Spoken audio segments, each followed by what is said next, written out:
Beyond limits. Expanding minds. Opening hearts. Connecting into oneness. God is so all over the map, for one thing. The definition from a biblical point of view has been so interpreted to be that guy in the sky who's issuing punishments and rewards willy-nilly. That's so far gone. That's so naive in my book that I don't understand it. And then the other side of it, to say that God is consciousness itself, I think belies the fact that there's something beyond that, beyond consciousness. But as we talk about what's going on in the world in terms of what is happening in this degradation on the planet, this idea of awareness is critical, and there's so few people that are aware. They're just working on automatic. They're working through compulsive cycles. It's disheartening, and at the same time, you can't get so deep into it that you're part of the problem, in my perspective. And we see, if you're going to read the news, it's going to be sad all the time. People, just in Chicago, St. Louis, New York, and Los Angeles, so many people are dying that from gun violence and people trying to open doors on airplanes that are en route, and fights over the liquor portions on planes. That, it's an endless loop of all these kinds of things that show there's no awareness there. And Larry, when you're listening to the news, not only is it sad, but it's slanted. Oh, sure. And I think that really has to be brought into effect, because we're not being given the objective news. I was with my doctor yesterday, my chiropractor, who's also a medical doctor. And I asked him the question, I said, watch me walk. I've had 2 hip surgeries. Last one was in November. I feel completely out of balance. And he watched me, and he took me to the mirror. He pointed out, he says, you are perfectly in balance. Your legs are exactly the same. He says, what's happened is when they did the surgery, they rearranged your tendons, your ligaments, and your muscles are different. Your brain is perceiving it's not the same. And I think that's what's happening to people out there, is the same thing. The brain has been so conditioned to believe the slanted and sad information presented to them that it's seeing things in a skewed way, and people are not willing to ask a question that goes beyond the belief that they're living by. Well, and I think it goes deeper than that even, which is the beliefs that we've held most of our lives are rose-colored glasses that we're looking through. Because all we're seeing is what, I go back to the fact that the brain is actually nothing more than a filter. Its whole job is to filter out as much information as possible so the computing space can operate. And what determines that filter? It's our beliefs and our compulsions. And I mean, there are all kinds of compulsions. It's not just the smoking and the drinking and the sex. It can be a whole variety of them on top of that. Compulsiveness, just about, you get up in the morning, grab a cup of coffee. You get up in the morning and instead of doing meditation, what you do is you go read all the news. Those kinds of compulsions are adding to the darkening of those glasses that you're wearing, in my opinion. And when you start talking about becoming aware, for me, it is becoming aware that everything is in balance. And if you become aware that we've got to do everything we can to find ways to transport humans in the most efficient, fastest ways, as many as we possibly can, without understanding there's a balancing effect on the planet. If you're going to say, okay, we're going to create so much beef, and these cattle are going to produce all of these gases, but we've got to feed the people beef so that we can make profit and that type of thing, and we're not considering that other aspect, no, we're not aware. Right. I mean, we know that the oil companies back in the late 1950s hired, excuse me, all kinds of scientists. And those scientists said climate change is inevitable at the rate we're going, and we are the biggest contributor to it. Without a doubt. And it's, to me, it speaks to the corruption of the mind of individuals that are saying, well, it doesn't really matter because I'm going to be dead before any of that happens. Or whatever their rationale in their mind is. Because I love the fact that I got a, 400,000 square foot home sitting on top of a mountain where I don't have to worry about anything. Yeah. That part of it is sad, but I think Ernest Holmes makes it very, very clear that he said, cause and effect is not punishment and reward. It's consequence. Yeah. And what they don't understand is this limited view, this limited sight that they have of this moment in time isn't where consequence is going to impact them.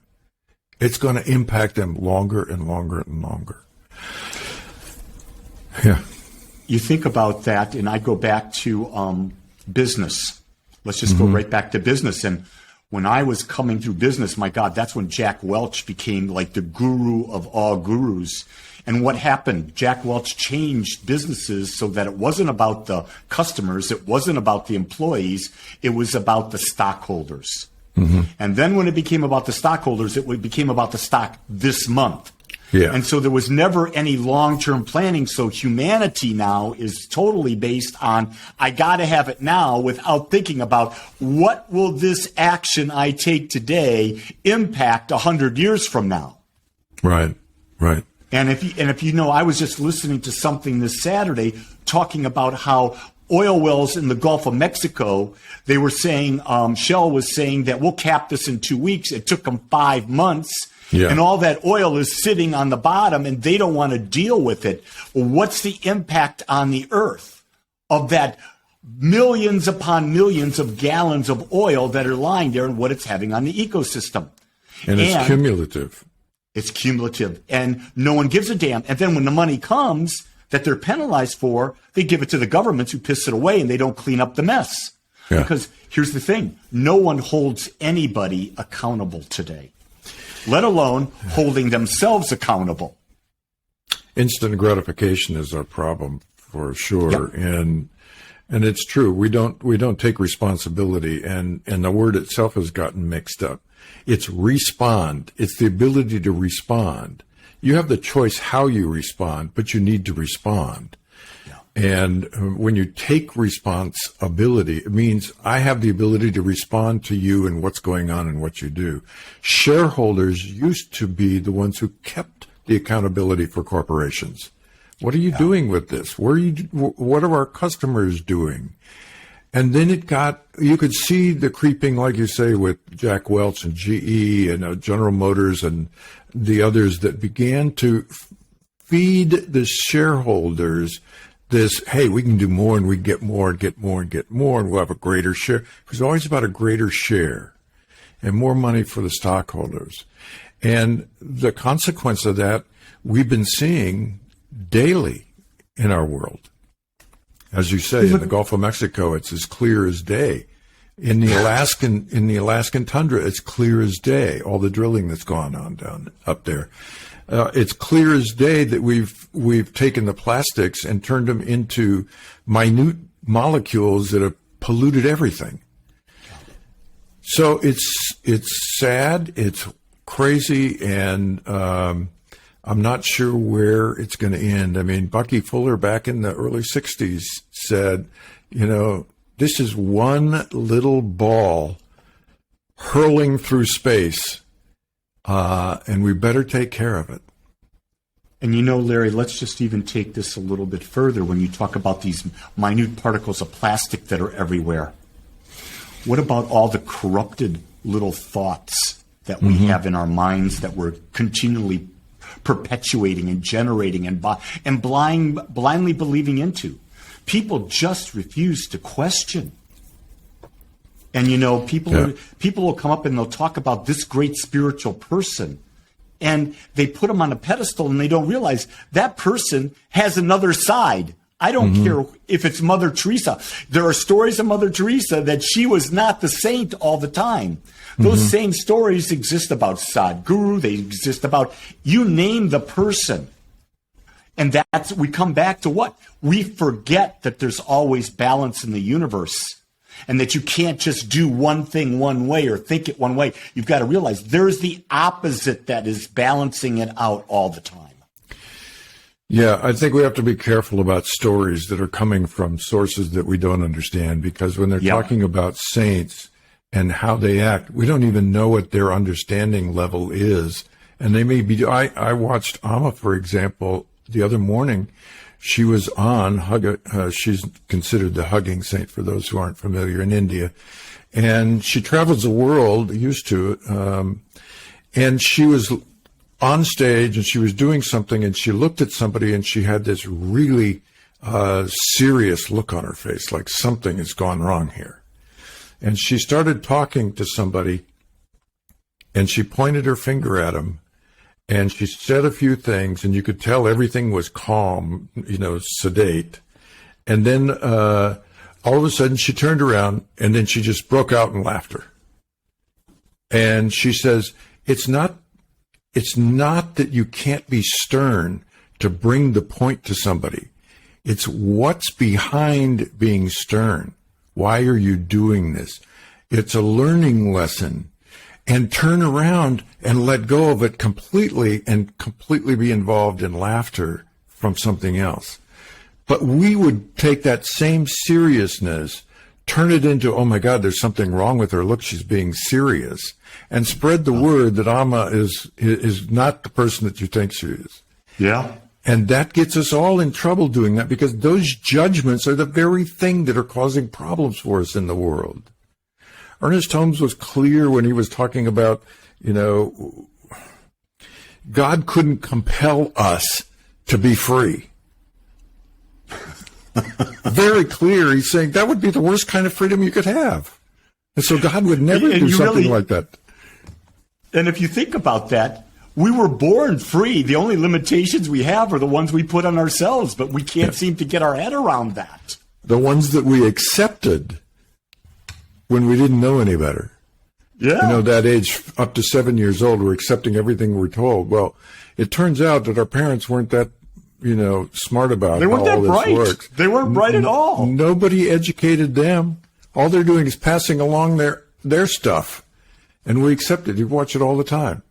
I watch it in myself all the time. I have to be aware of myself all the time as to what's coming up. It's only through awareness that we're going to get beyond the mind, and what the mind being, quote unquote, the ideological belief system that I have learned over time and have been practicing out of, and have to be aware of that. Because it's not who I am, it's the separate self of who I am. It's not even an entity in that sense, nor am I an entity in that sense. But that is what's driving the world in the wrong direction. And we saw a lot of that happening all through human history, but not to the level that we have it now. I think we have more power to destroy the planet and life itself than has ever existed before. True enough. Not only in numbers of people, but in technology that we are using. And we could destroy ourselves. The planet will continue. Yeah. The planet will do fine without us. Take civilizations where there was once jungle and then man cleared it, then mankind disappeared from it. The jungle came back and it was absolutely fine. Take Chernobyl, where they had that big nuclear accident. Right. Over time, Chernobyl will be just fine. There just won't be any humans around it. Right. And, we've gotten so caught up in the materialism of life. And so it's like today, I know that I don't know how my son is going to deal with this. He's the father of my 3-year-old granddaughter. But today they had to put one of their beautiful dogs to sleep. Had to go to Rainbow Bridge because of health issues. And I could feel the sadness. I know they've known it's coming for a week. I could feel the sadness.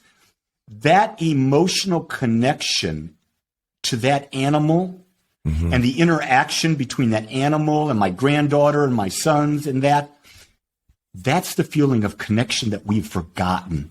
Yeah. And that's what life is really about. It's not about how much we have, where we go. It's about being present in the moment and experiencing life. Yeah. Not things, but life. Yeah. It's not the content of your life, it's the context of your life. Exactly. And we are so focused on content.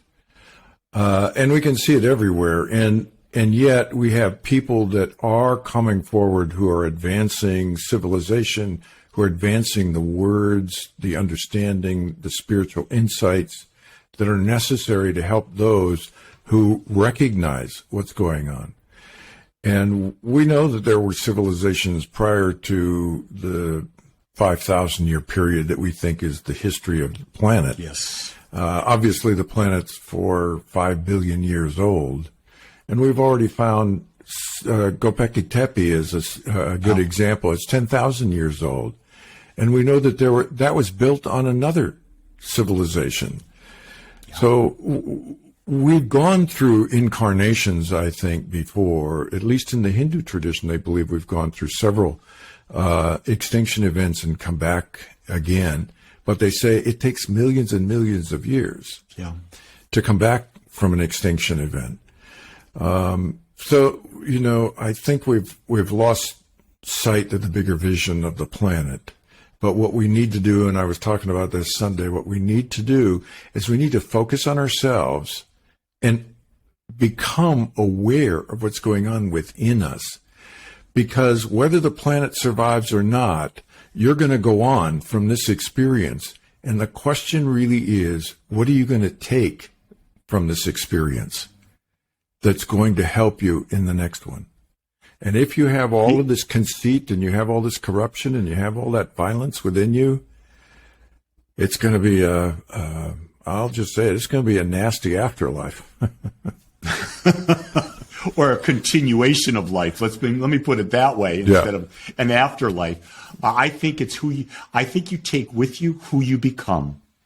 Mm-hmm. And I think that's the most important thing. And I would ask people to ask themselves that question. Who am I becoming every day? Mm-hmm. Am I becoming more aware? Am I becoming kinder?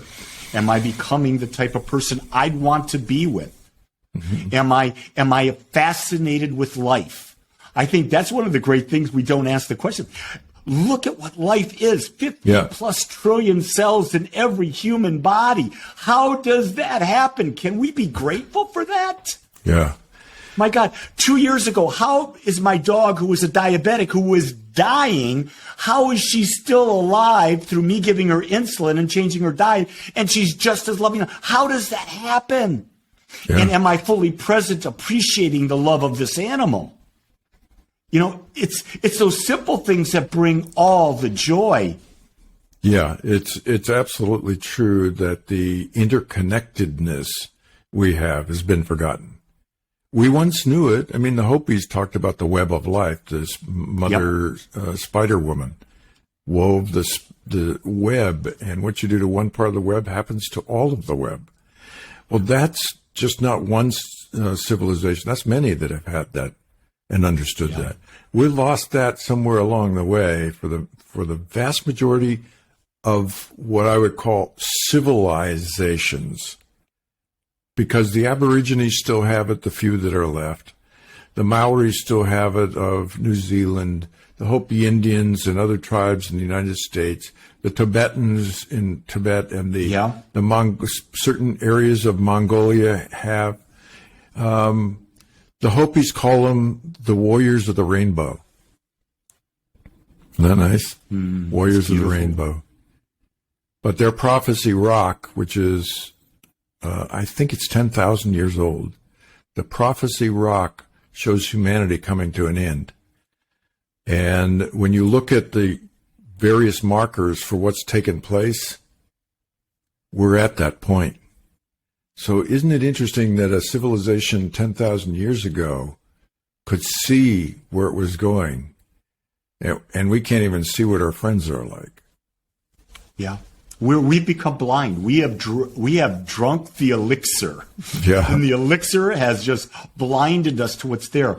You know, one of my favorite affirmations that I've been doing for like 5 years now is, I look beyond the illusion and I see the truth. And when you've ingrained that in your mind so much and you're looking out there, you will see fascinating things. And I will share with you, with our audience, if you start using that imagination, don't think everyone's going to look beyond the illusion. They are in the illusion and are the illusion. Yeah, there are enough sci-fi movies about that. Yeah. You know, you're creating the world and looking at the world at the same time. I know that when Ernest made that comment about God not creating freedom being compulsive, that when I talk to people about that, they still come back to that understanding of God as being this character. And the surprising part is we have not advanced spiritually out of that in 5,000 years. Yeah. As a Christian society, I mean, Ernest Holmes was very, very big on saying we are a Christian, part of the Christian community. But he said we believe in what Jesus actually taught, which is love and patience and understanding and all those great values and virtues, not in the stuff that's being taught in the Christian world right now, because that's all egotistical stuff that's being brought in. And we believe that God doesn't step into the middle of your life and make things different just because it wants to play with you. What's going on in Ernest Holmes and the teachings that he had, and so much of what's being taught today is so superficial, primarily because people are still looking to fix themselves.